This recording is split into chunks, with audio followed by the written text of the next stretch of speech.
வணக்கம். இது எஃப்னா தமிழ் டிவியின் இலங்கையின் இன்றைய காலை செய்திகள்.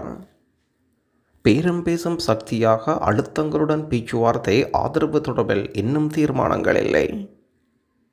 நாடாளுமன்ற தேர்தல் எப்போது நடக்கும் என்று கூற முடியாது.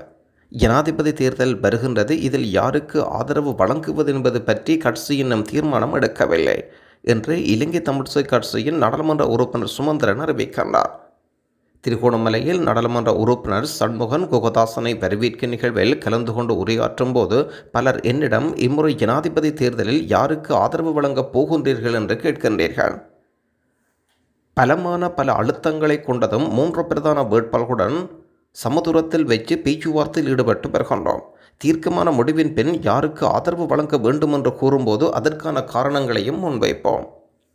அதன் பின் நீங்களும் பூரண ஆதரவை அளிக்கலாம். மக்கள் மத்தியில் தெளிவான காரணங்களுடன் அறிவிப்போம். 3 வேட்பாளர்களும் நன்கு தெரியும். எமது மக்களுடைய வாக்குகள் தேவை என்றால் பேரம் பேசும் சக்தியாக அழுத்தங்களுடன் பேச்சுவார்த்தையில் ஈடுபடுகின்றோம் என்பதை மத்திய செயற்குழுவுக்கு அறிவிக்கின்றோம்.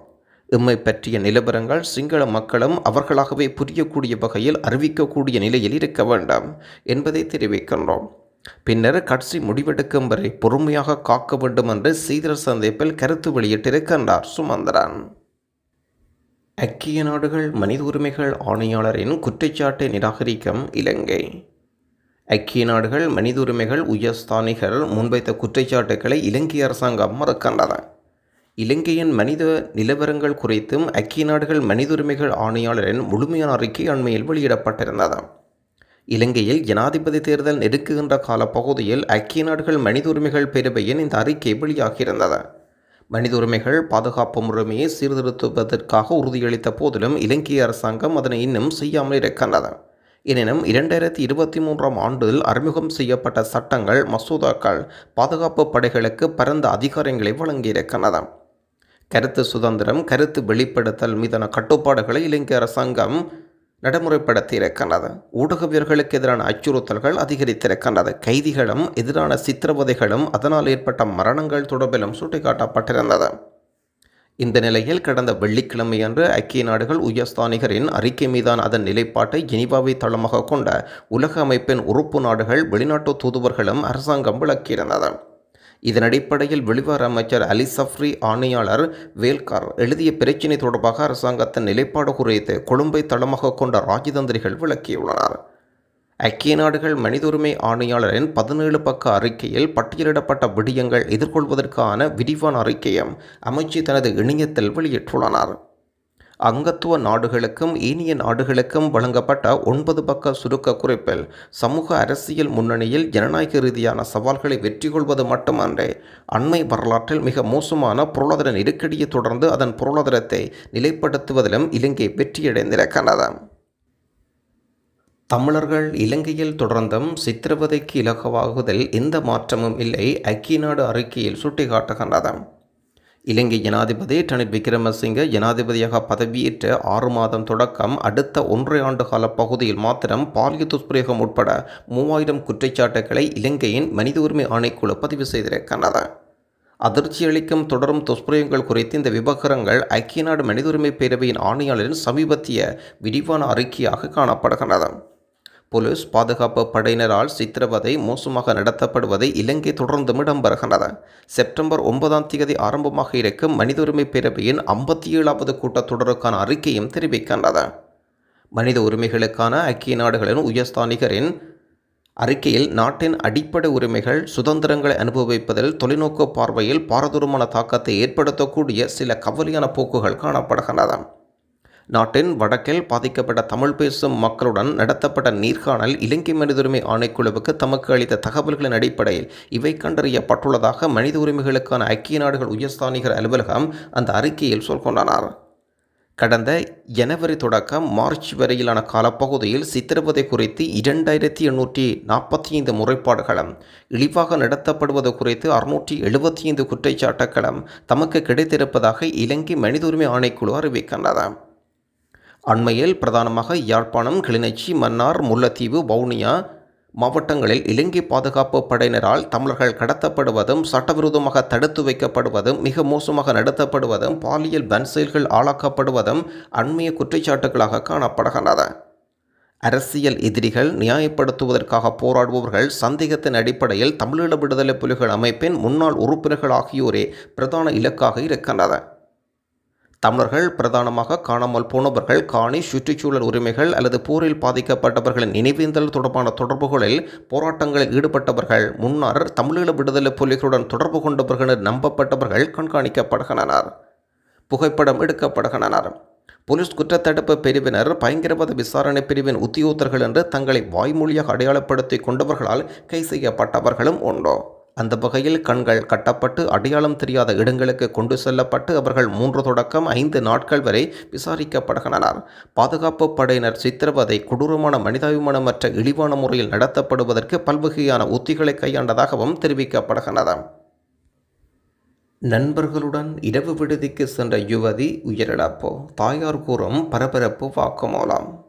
அலுவலக ஊழியர்களுடன் இரவு விருந்துக்கு சென்ற 21 வயதான யுவதியொருவர் திடீரென உயிரிழந்திருக்கின்றார். நிட்டும்பு பிரதேசத்தில் இருக்கும் தனியார் வங்கி ஒன்றில் பணிபுரிந்து வந்த வரக்காபொல பகுதியினைச் சேர்ந்த 21 வயதுடைய ராஜபக்ச ஆராய்ச்சி கே சோனாலி என்பவரை உயிரிழந்திருக்கின்றார். காலை வீட்டில் ஏற்பட்ட அவசர சுகையினம் காரணமாக வரக்காபொல வைத்தியசாலையில் அனுமதிக்கப்பட்ட பின்னர் ஏற்கனவே உயிரிழந்து விட்டதாக மருத்துவமனை அறிவிக்கின்றது. வரக்காபொல மரண விசாரணை அதிகாரி விமலசிறி இது தொடர்பான மேலதிக விசாரணைகளை மேற்கொண்டு வருகின்றார். இது சொந்த ஊர் கேகாலை என்றாம். இது மூத்த மகள் இப்போது உயிரிழந்து விட்டதாகவும் மூத்த மகள் 2022ஆம் ஆண்டு உயிர் பரீட்சைக்கு தோற்றியதாகவும் சொல்லியிருக்கின்றார். பின்னர் மகள் தனியார் பல்கலைக்கழகத்தில் கணக்கியல் படிக்க சென்றார். இதேவேளை நிட்டம்புவ தனியார் வங்கி ஒன்றில் வேலைக்கு சென்று கொண்டிருந்தார். 2வது மகள் கேகாலை பெண்கள் பாடசாலையில் படித்துக் கொண்டிருக்கின்றார். குருநாகலில் இருக்கும் தனியார் பள்ளியில் சேர்க்கப்பட்டிருக்கின்றார். குருநாகல் தங்கி படித்தார். நானும் என் கணவரும் வியாபாரம் செய்கின்றோம். மகளுக்கு எந்த நோயும் இல்லை என்றும் பிறந்த பிறகு அவர் இன்று மருத்துவமனையில் அனுமதிக்கப்பட்டிருந்தார். கடந்த இரவு 6:30 மணியளவில் வங்கி ஊழியர்களுடன் மகள் இரவு விருந்துக்கு சென்றார். இரவு 8:30 மணியளவில் வீட்டுக்கு வந்தார். வந்து உடலை கழுவிவிட்டு மாடிக்கு சென்றார். நான் என் கணவருக்கு உணவை விநியோகித்தேன். என் மகளை சாப்பிடச் சொன்னேன். என் மகள் இரவில் குறைவாக சாப்பிடுவார். அப்போது மகள் அம்மா சாப்பிட முடியாது என்று சொன்னார். நான் அவரை அதிகம் சாப்பிட வற்புறுத்தவில்லை. பிறகுதான் போன பாட்டியை பற்றி சொல்ல அழைத்தேன். அந்த நேரத்தில் தொலைபேசி அழைப்பில் இருந்தேன். பாட்டி பற்றி என்னிடம் மகள் கேட்கவில்லை. பிறகு தூங்கினோம். அதிகாலை 3 மணியளவில் என் மகள் மாடியிலிருந்து இறங்கி குளியலறைக்கு செல்வதை பார்த்தேன். அதன் பிறகு நாங்கள் இருவரும் தூங்கிக் கொண்டிருந்த அறைக்கு என் மகள் வந்தார். எனக்கு ரொம்ப கஷ்டமாக இருக்கின்றது. மகளை விழவிடாமல் கணவர் பிடித்து கொண்டார். நான் சென்று கேட்டை திறந்தேன். கணவர் மகளை காரில் ஏற்றி வரக்காபொல வைத்தியசாலைக்கு அழைக்க வந்தார். மகள் ஒரு வார்த்தை கூட பேசவில்லை. வரக்காபொல வைத்தியசாலையில் அனுமதிக்கப்பட்டவர் வெளிநோயாளர் பிரிவிலிருந்த வைத்தியர் உட்பட மகளை காப்பாற்ற மிகவும் கடினமாக உழைத்தார்கள். ஆனால் அது பலனளிக்கவில்லை. மகள் இறந்துவிட்டார் என்றும் மருத்துவமனை நிர்வாகம் அறிவித்திருந்தது. உயிரிழந்த யுவதியின் தந்தையான 54 வயதான ராஜபக்ச ஆராய்ச்சி கே ராஜபக்சவுடன் சாட்சியம் அளித்திருந்தார். பிரேத பரிசோதனை கேகால பொது வைத்தியசாலையில் நடைபெற்று கொண்டிருக்கின்றது. கனடா நாட்டிலிருந்து வந்த சுரேஷ் கிளிநொச்சியில் வைத்து கடத்தல். சுற்றுலா வீசாவில் கனடா சென்றுவிட்டு வீடு திரும்பியவர் சில வாரங்களின் பின்னர் கடந்த 8ஆம் மாதம் 23ஆம் தேதி கடத்தப்பட்டு விட்டதாக போலீஸ் நிலையத்தில் முறைப்பாடு பதிவு செய்யப்படுகின்றது. திருநகர் தெற்கு கிளிநொச்சி பகுதியைச் சேர்ந்த 38 வயதுடைய பேரம்பலம் சுரேஷ்குமார் என்பவரை இவ்வாறு கடத்தப்பட்டுள்ளார். குறித்த நபர் திருமணம் செய்த நிலையில் மனைவியை பிரிந்து தனியாக வசித்து வருகின்றார்.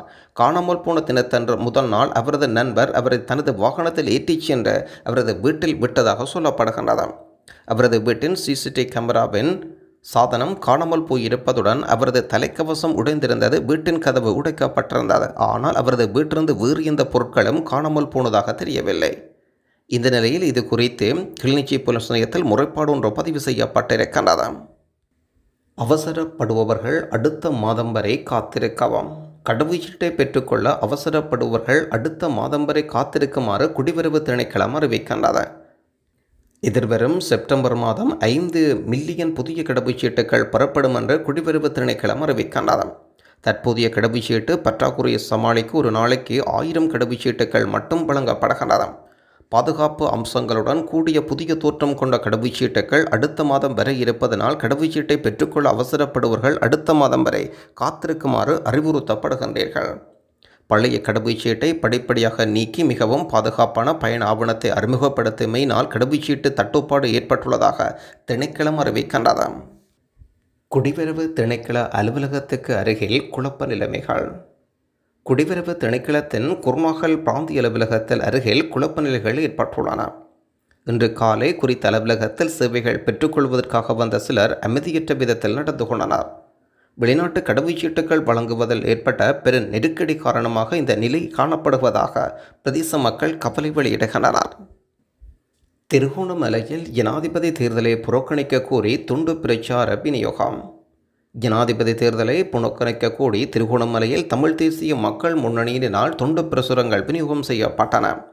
திருகோணமலை பெரியகடை வீதியில் ஆரம்பித்து சிவன் கோயிலுக்கு முன்னால் வரையான வீதி வரை வழங்கப்பட்டன.